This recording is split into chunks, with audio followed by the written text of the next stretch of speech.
Phaethon and the Sun Chariot. Apollo did find many lovers.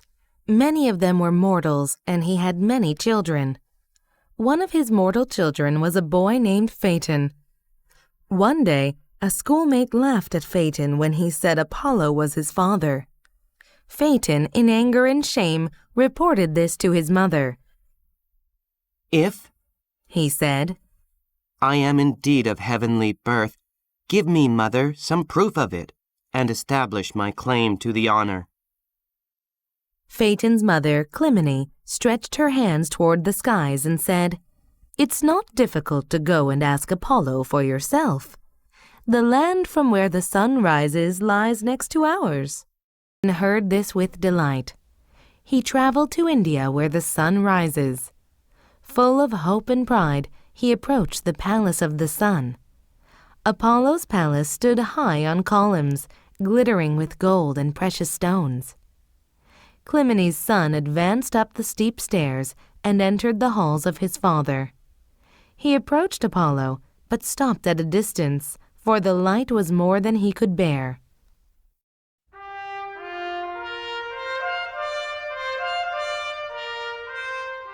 Apollo, dressed in a purple robe, sat on a glittering diamond throne. He asked the boy why he had come. Phaethon replied, "O light of the wide world, Apollo, my father, if you permit me to call you that, give me some proof, I beg you, by which I may be known as your son." Apollo told Phaethon to approach, and hugging him said, "My son, you do not deserve to be abandoned. I confirm what your mother has told you. To put an end to your doubts, ask for whatever you want, and I will give it to you if it is in my power to grant it." Phaethon immediately asked to drive the chariot of the sun for one day. Apollo quickly wished he had never made such a promise. "I spoke without thinking," said Apollo. "This is the only request I would deny you. I beg you to change your mind. It is not safe. You are a mortal, and you ask for something that is beyond a mortal's power. None but me can drive the flaming car of day.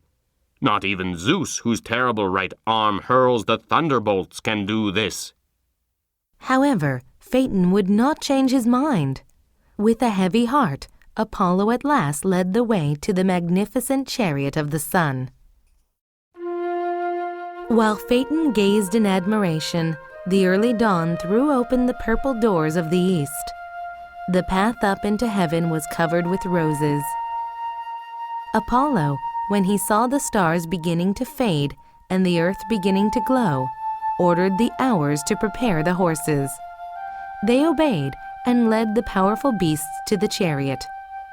Then Apollo washed his son's face with a magical oil. "This will protect you from the heat of my crown, which sends forth the light and warmth of the sun," said Apollo. Apollo put the crown on the boy's head and sighed. "You must follow my advice," said the sun god. "Don't whip the horses. Instead, hold the reins tightly. They go fast enough on their own. You will see the marks of the wheels from where I have gone before, and they will serve to guide you."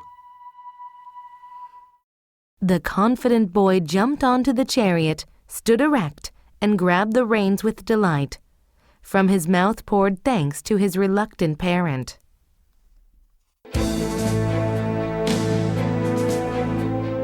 The horses filled the air with their fiery breath and stamped the ground with impatient hooves.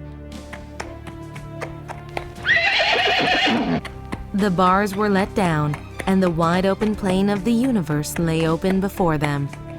They darted forward and parted the clouds. Such was their speed that they outran the morning breezes.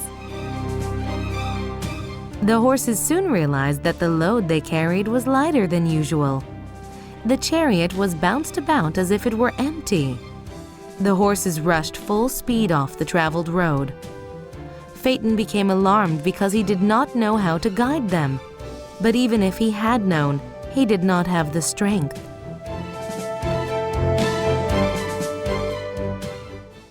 For the first time, the great and little bear were scorched with heat and would have jumped into the sea if it were possible. Phaethon did not know what to do. The boy did not know whether to pull the reins tight or to throw them away. He had traveled much of the heavenly road, but there was still much more to go.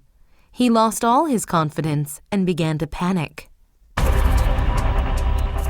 With terror, he suddenly saw the scorpion extending its two great arms and long poison-tipped tail. When Phaethon got closer, he smelled the poison and saw the menace in the monster's fangs. Then he finally lost his last bit of self-control, and the reins fell from his hands. The horses, when they felt the reins suddenly become loose, ran free. They dashed up high in heaven and then down almost to the earth. The clouds began to smoke, and the mountaintops burned with fire. Fields dried up from the heat. Everywhere plants, trees, and farms began to burn. 3 times Poseidon raised his head above the waves and shook his trident at Phaethon. Each time, the sea god had to dive back underwater to escape the heat.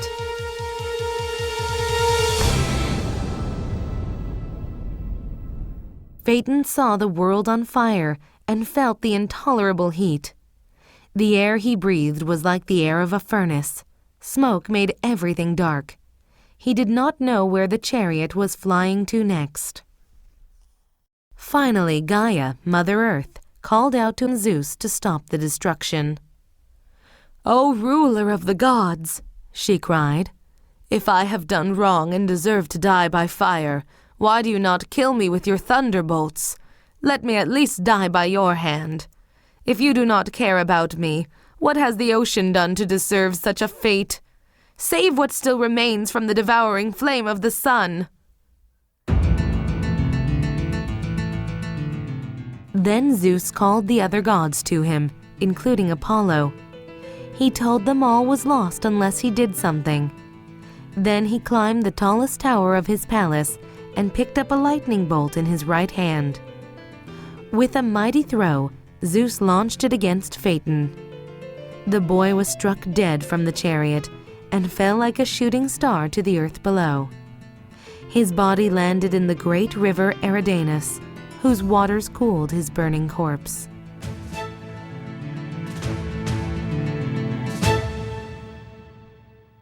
The nymphs who lived along this river built a tomb for the poor boy and wrote these words on the stone. "Driver of Apollo's chariot Phaethon, struck by Zeus's lightning, rests beneath this stone. He could not rule his father's car of fire, but was it noble of him to try?"